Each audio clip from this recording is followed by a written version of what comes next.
नमस्कार जैन साथियों, कैसे हैं आप सभी। आशा करते हैं कि आप सभी बहुत ही ज्यादा अच्छे होंगे। सबसे ऊपर आपको दिख रहा होगा अभी अभी पेंशन बढ़ोतरी 7,500 रुपए प्लस डीए में बढ़ोतरी लागू। हमारे पास इतने पेज की खबर है आप सभी को लेकर, और ये बहुत ही बड़ी खबर है। जितने भी पेंशन कर्मचारी हो, चाहे राज्य के अंतर्गत आते हो चाहे केंद्र के अंतर्गत आते हो, उन सभी को लेकर ये बहुत ही बड़ी अपडेट है और एक बहुत ही ब्रेकिंग न्यूज है। अभी हम पूरी खबर को जानेंगे आराम से, लेकिन चैनल पर नए हैं तो चैनल को सब्सक्राइब कर लें।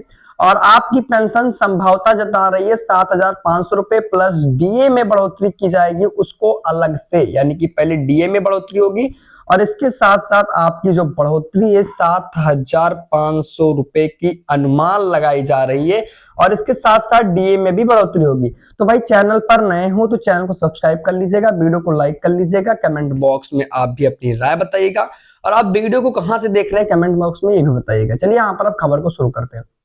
सबसे ऊपर आपको दिख रहा होगा कि भाई जो ईपीएस 19(5) के अंतर्गत पेंशन को मिल सकती है 7,500 रुपए की न्यूनतम पेंशन, यानी कि जो ईपीएस 19(5) के अंतर्गत आते हैं उनको न्यूनतम पेंशन, और जून 2025 में बड़ा फैसला की संभावना जताई जा रही है। यानी कि जून, अब भाई ये मई के बाद जून लगेगा, जनवरी फरवरी मार्च अप्रैल मई जून।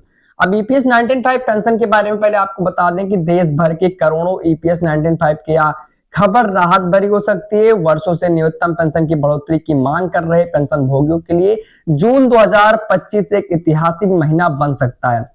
अब लंबे समय से चल रही मांगों और संघर्ष के बाद अब सरकार द्वारा 7,500 की गारंटेड न्यूनतम पेंशन को लेकर गंभीर मंथन किया जा रहा है और इस वीडियो में मैं आप लोग को यही बताने वाला हूं। नेक्स्ट यहाँ पर नेक्स्ट, और यहाँ पर आप देख लीजिए।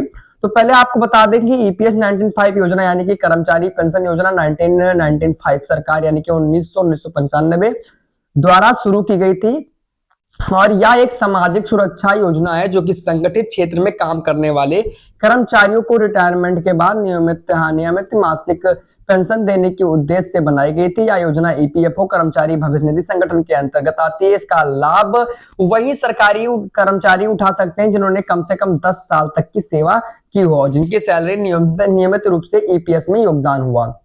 अब आपको बता दें ईपीएस 19(5) यानी कि एम्प्लॉय पेंशन स्कीम 1995 को सरकार ने संगठित क्षेत्र के कर्मचारियों के लिए शुरू किया था ताकि उन्हें रिटायरमेंट के बाद मासिक पेंशन मिल सके। अब यह योजना ईपीएफओ कर्मचारी भविष्य निधि संगठन के अंतर्गत आती है। साथ साथ आपको बता दें इस योजना का उद्देश्य यह है कि कर्मचारियों को रिटायरमेंट के बाद जीवन व्यापन के लिए नियमित आय देना, पात्रता 10 साल की नौकरी और ईपीएस योगदान अनिवार्य है। और वर्तमान पेंशन कई पेंशन को मात्रा 10,000 रुपए, माफ कीजिएगा 1,000 रुपए और 2,000 ही मिल रहे हैं, यानी कि 1,000 रुपए 2,000 ही मिल रहे हैं, लेकिन इसमें 7,500 रुपए की रखी गई है स्कीम्स। अब इसके साथ साथ यहाँ पर मैं आपको बता दूं कि ईपीएस 19(5) पेंशन को क्यों उठ रही है 7,500 के न्यूनतम पेंशन की मांग। तो देखिए 7,500 रुपए न्यूनतम पेंशन की मांग इसलिए उठ रही है क्योंकि वर्तमान ईपीएस 19(5) पेंशन की मात्र 1,000 से 2,000 रुपए तक की पेंशन मिल रही है, जो कि आज की महंगाई और खर्चों के सामने न बराबर, और दवाइयां, घर की किराए, बिजली पानी बिल और रोजमर्रा की जरूरतें पूरा करने के रास बेहद मुश्किल हो रहा है। यानी कि कहने का मतलब है कि 1 या 2,000 रुपए में घर का खर्च चलाने में बहुत ही ज्यादा प्रॉब्लम आ रही है। अब भाई पेंशनर चाहते हैं कि उन्हें पेंशन मिले जिससे सम्मानजनक जीवन जी सके और किसी भी निर्भर न रहना पड़े। आपको नीचे लिखा हुआ है देश भर के पेंशनरों को सालों में इस मुद्दे को उठा रहे हैं और 1,000 रुपए 2,000 रुपए की पेंशन से आज समय में गुजर सकता है, और महंगाई, दवाई और लागत और घर के खर्च को देखते हुए रकम कदम उठाए जा रहे हैं। तो अब आपको बताना चाहते हैं कि भाई इसमें आपको एक नीचे यहाँ पर दिखाना चाहेंगे कि देश भर में जो पेंशनर्स हैं उनको अब पेंशन की जो बढ़ोतरी 7,500 रुपए करने की गई है और ये अनुमान लगाया जा रहा है, जिसमें डीए बढ़ोतरी कब होगी। भाई डीए देखिए आपको बता देते हैं कि डीए में बढ़ोतरी भी होगी। हर बार साल में 2 बार डीए बढ़ोतरी होती है, एक होती है जून जुलाई में।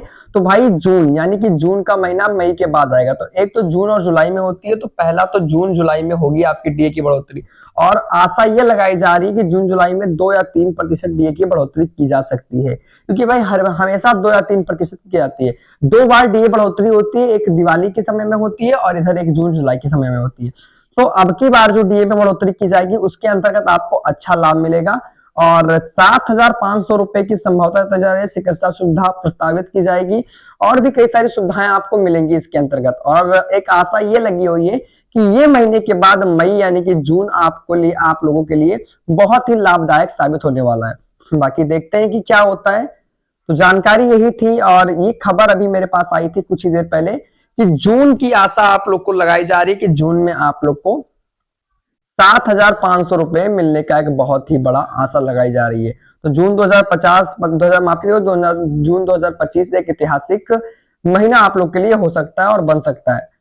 तो जानकारी यही थी। वीडियो पसंद आया तो वीडियो को लाइक करिएगा, चैनल को सब्सक्राइब करिएगा। मिलते हैं अपने अगले किसी नए वीडियो में, तब तक के लिए जय हिंद, वंदे मातरम।